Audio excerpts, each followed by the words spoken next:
make an announcement. Rain will be here in 3 hours. Hope floats. Hope floats. I like that. It's NASCAR favors, man. We're ready to go. Why would I want to bring bugs into my yard? I don't even recognize it. Incredible. Welcome to Flip My Florida Yard. Today, we head to Central Florida, where our design team takes on a challenge. We're transforming a front yard with an unsightly septic tank. The hump of all humps is a big challenge for us. Designers offer up tips on camouflaging your septic tank mound.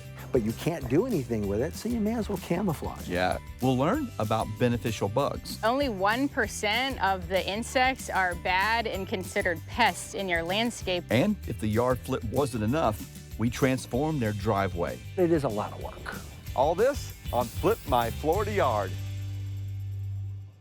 Flip My Florida Yard is sponsored by the Florida Department of Environmental Protection. We're knocking on doors. So excited. And flipping yards into beautiful, Florida-friendly landscapes, and all in 8 hours. Is this really happening? Who's ready? Organized chaos. Experts show us how to use Florida-friendly landscaping principles. Putting the right plant in the right place. Water efficiently. Very low maintenance. Fertilize appropriately. All leading up to a dramatic reveal. The best surprise of our whole life.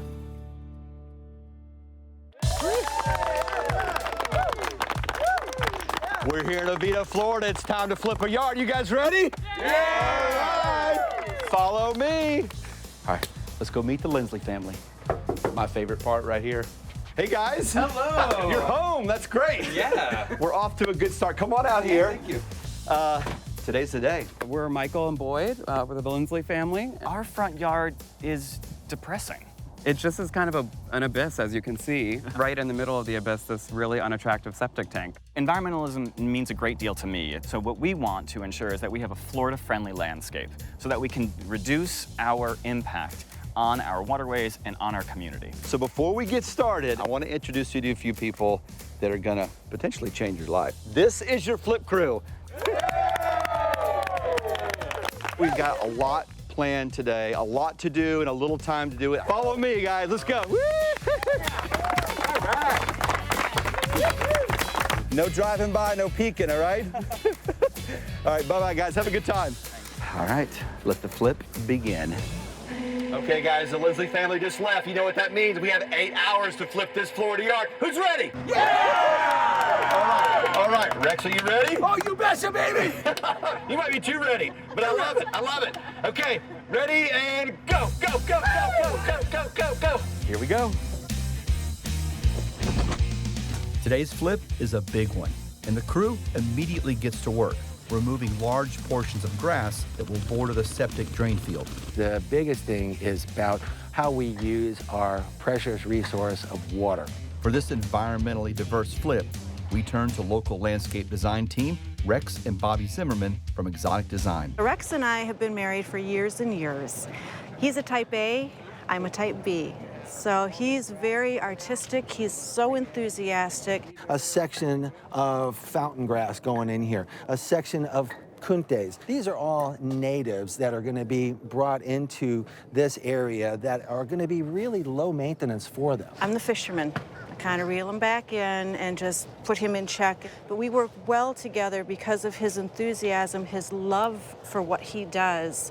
I caught up with Rex to get a preview of his design. I know you came out here and spoke with the Lindsays about what they want. What are some things that they wanted out of this yard? An environmentally friendly design, low maintenance, just something that they could actually use out here to enjoy and look at instead of this huge mound of drain field.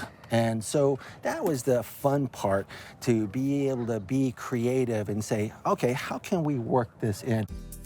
Rex's plan for camouflaging the Lindsley's unsightly septic hump involves creating a border of flower beds around it, drawing attention away from the septic with a mix of colorful, native, and Florida-friendly plants. The three main design features of the design are really, number one, to camouflage the drain field. Number two is to have it be a low maintenance, easy on the eye, flowing through one zone to another zone. And also, we want to be conscientious of our butterflies, bees, and have that be part of the whole overall design. Not only are we turning Boyd and Michael's front yard into a Florida-friendly landscape, but we're also giving them a complete driveway makeover. The driveway is probably the second thing I dislike most about our lawn. Jesse, tell me about this process. What are we witnessing here behind us? So this is dry bond. It's the eco-friendly overlay system, so you don't have to tear out your concrete. That's the powder. So it's like sand. Spreads out, and then we're setting the pavers on top. So I'm going to bring water in to go under the paver. It's going to grab the concrete, it's going to grab the paver, the water activates it, and now we have a bond. This is made to renovate homes and give them a beautiful new look without all of that footprint to the earth. So I know we're going to go up here to the end of the slab, but beyond that, Jesse, what are we doing? We're going to do a 57 stone permeable surface to take all the water off the driveway, water out of the yard, drain that on the property so we're not sending it out to the street. So this is pretty quick. Once you guys get it set up, yep, this happens fast, right? Yes, sir. My guys are ready. It's NASCAR pavers, man. We're ready to go. Today, we're in Oviedo, flipping a yard for the Lindsley family. What? Is this really happening? Who are out exploring Pontoon Island State Park in nearby DeLand. Michael and Boyd have struggled for years with how to camouflage their septic tank, bring beauty into their yard, and honor their commitment to a clean environment. We were just completely ecstatic about the chance to have a Florida-friendly lawn. So we're 2 hours in here in the Lindsley yard, and it's kind of an all hands on deck. And our number one goal is to get the grass cut out and basically create a space for all the flower beds. The plant selection is a good mix of things that will look good year-round and be low maintenance, plants well suited for this area. Are you seeing more of a demand or more of an interest for this type of landscaping? I think you do. People want to be responsible with their watering. Almost 70% of our water goes towards irrigation. Yeah. In the summer, it's almost 90%. It's a lot of water. It's incredible. But I have to let you know, looking at the radar, we're expecting some rain around 3 o'clock. And we're hoping to get finished before that rain hits. Yes. That's your job. Yes. How do you feel? We're keeping our fingers crossed and hope floats. Hope floats. I like that. Well, rain or shine, the flip must go on. The crew's next big task is to lay down a weed barrier covering all the new flower beds. The weed barrier just helps to keep them from actually having to be out here all the time with chemicals or pulling weeds. When installing new plants, it's important to make sure they transition from pot to ground successfully. Tori Bonham shows us one way to do just that. Oh, look at that sucker. Perfect. Great roots in here. We're gonna break these up just a little bit. And now what? All right, so we're gonna take some of our soil here and want to introduce some of this to the native soil. So this is good stuff right here, right?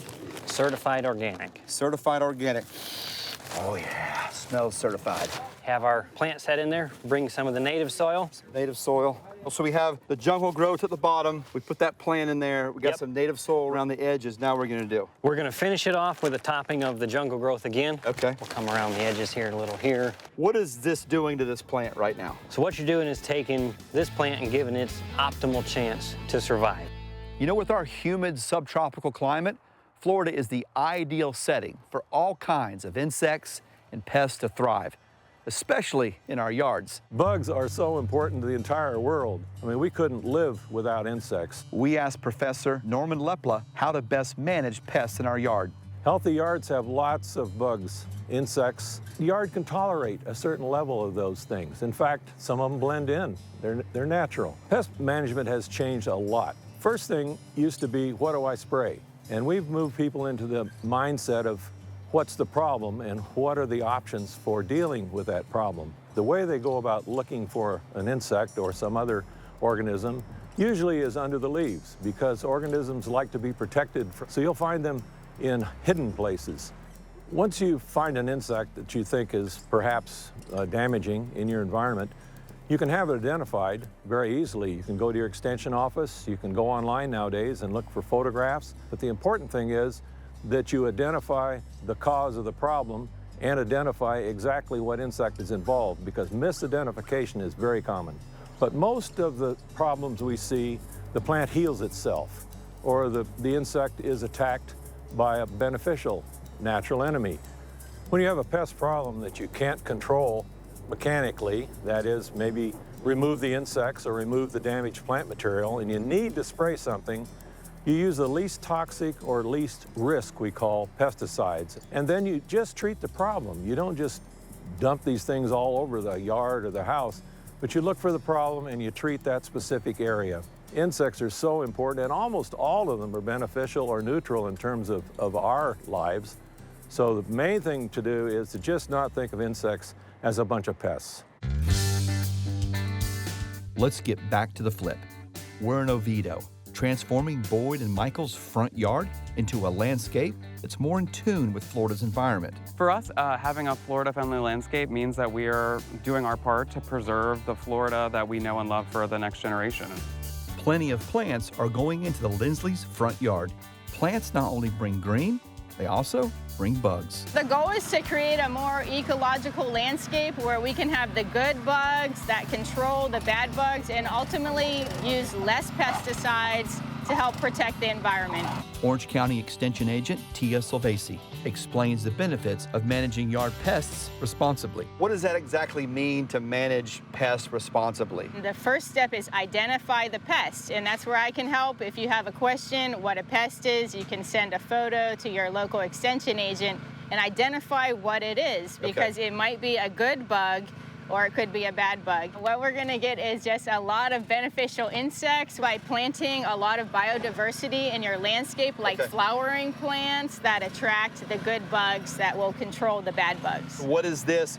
Why would I plant this to attract good bugs? Yeah, this one is a bush daisy and a lot of color, and it attracts a large variety of beneficial insects. We're talking about is bees and butterflies, which are pollinators, but also things like flies and parasitic wasps, which help eat the pests. How important is to have milkweed in your yard? Monarch butterflies is the main reason that we plant milkweed, from the caterpillar to providing nectar for the adult butterflies. What else are some things that homeowners need to know about pests? Not all bugs are bad, and actually only 1% of the bugs in Florida are actually pests that do damage to our plants.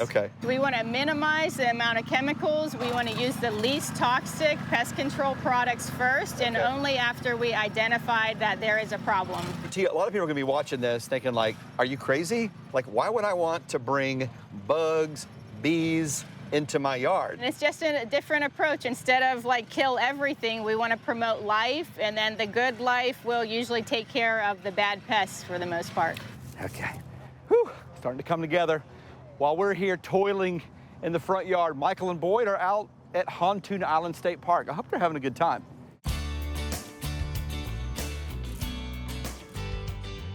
Never been here before, so here we go. Located into land, this 1,600-acre island is only accessible by boat. Once visitors arrive on the island, they can explore the palm and oak hammocks or the bald cypress swamps. You can also discover some artifacts from what was once a Native American community. What an amazing experience, absolutely. Back in the yard, the deadline and the rain are looming, so the crew continues the task of trying to put all those plants in place.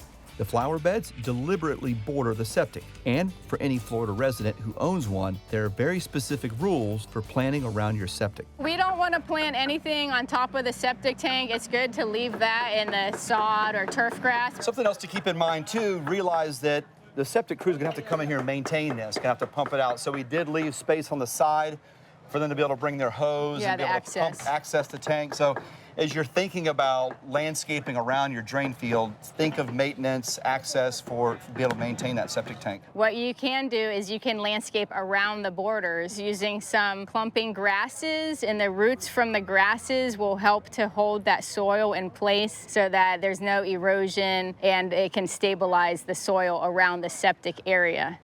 We're in Oviedo, on the home stretch of flipping the Lindsley's front yard into a Florida-friendly landscape. When I learned about this show, and then we met with Rex, and it started to come together that it was going to be a true Floridascape with the least impact on the environment, but still beautiful. we were ecstatic. As the crew races to finish, it's also racing to beat an impending rainstorm heading our way. We're trying to move just as quickly as we can. Plants are quickly going in the ground, and they're the bedrock of biodiversity for this yard. Give me a preview of some of the plants in this landscape here. Yeah, these are a lot of superstar plants we have in the landscape. Let's start with this one here, the Fakahatchee grass. This is native. It's like a bulletproof native plant, nice texture, always looks good in the landscape. Right here is a silver saw palmetto, and this is like the most tough as nails native plant. It gives beautiful flowers that the bees love, and the berries are food for wildlife. One of my favorites because it has that kind of silvery tone, great contrast with the mulch and other elements in the yard. This is the fire bush, and this is one of my favorite plants because it's a native plant, good again for birds, butterflies, bees. It gets little berries that are food for wildlife. Very colorful. I've seen hummingbirds just swarm this thing. They love this firebush here. That's right, and this one is a cultivar of the native and will stay very compact. Nice. What do we have here? This is a bottle brush tree, and this one is another great one for bees. You'll just see the bees swarming on this. You see these blooms? Right. They literally look like a bottle brush. Yeah, they're nice little brushes. A lot of birds nest in here. Great habitat for wildlife. Yeah, nice and layering, you know, for the wildlife. What do we have here? You can't see it, man. I wish it was in bloom. I know, this is so beautiful. pretty. The pink powder puff tree. It has the cutest little pink powder puff blooms, and everybody who sees it loves it. This is another great kind of unique specimen plant. So we have it right up here in the corner where when they come home, they're gonna see it and they'll, be happy. Those pink powder puffs make you happy. This design is a really good Florida-friendly landscape design because it's conserving water and adding biodiversity for wildlife. The last step in this flip is Florida-friendly principle number 4. Mulch. This is kind of a special mulch we're using here.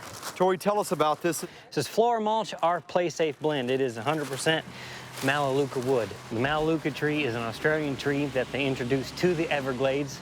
They decided that they were going to dry up the Everglades. So now we're left with an invasive tree that really has hardly any uses due to its material composition. And you found a use for it. We sure did. We sure did.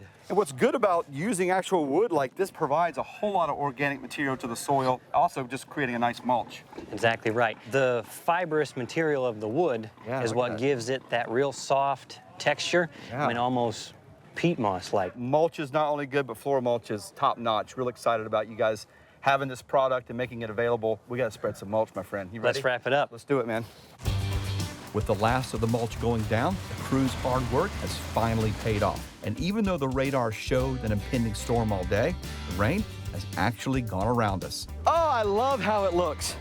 This yard is officially flipped. They're here. Hey, guys. So excited. Well, what are you feeling right now? Talk to me. Anxiety, nervousness, excited. See, look, I'm shaking. I'm shaking. So yeah. It doesn't feel real. So we're gonna get some glasses on you. My glasses. Wow, these are beauts. With those ridiculous suckers on. I look good in these, don't I? There you go. I can feel I look beautiful. This is me. Slowly follow me. So just stay on the road and you should be good. Keep coming this way, guys. Looking good, looking good. Are you ready? Here we go. 8 hours. We are so excited to show you this incredible Florida-friendly yard. So many people worked so hard today to make this a dream come true. Here we go. 1, 2, 3. Remove your glasses.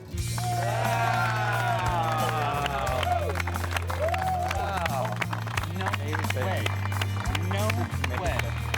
This is amazing. This is absolutely amazing. This is amazing, y'all. Thank you guys really great so work. much. Thank you. Thank you. Really great work. Incredible. Thank you. Wow. Before, this yard was just a resting place for a septic tank. Now, it's a Florida-friendly masterpiece, equipped with a brand new paver driveway with a permeable entrance, hundreds of plants and trees destined to attract pollinators, and a water-efficient drip irrigation system, all designed to hide the Lindsley's unsightly septic mound and bring a surge of biodiversity into this new Florida-friendly landscape. This is exactly what we wanted. This is literally exactly what we wanted. There's nothing, the hump is gone. This would have taken us years to do, in little bits as we acquired the ability to do it. This reflects our values. So there was a bit of an embarrassment before, right? It wasn't who we are. This is who we are. As a citizen in the state of Florida, with our precious waterways, this is a responsibility that we should be doing. Thank you for flipping our Florida yard. Man, what a flip. You know, in a short time, Michael and Boyd's new yard will be full of color and pollinators, bringing life and biodiversity to their new yard. And their septic tank, well, it's still there, but now it's hidden by a beautiful Florida-friendly landscape. Well, that's our show. We hope you're inspired to help Florida's environment by starting in your own yard. And remember, everyone doing a little, well, that's a whole lot. Flip My Florida Yard was brought to you by the Florida Department of Environmental Protection in partnership with the University of Florida Institute of Food and Agricultural Sciences Florida Friendly Landscaping Program. Just absolutely loving it. You should see the blossoms that are happening. We have butterflies flying through. It's amazing. We have our whole little ecosystem here with lots of insects and birds coming in, and things are really taking root and looking so beautiful. It's been really fun to take care of it. The neighbors, green, with envy.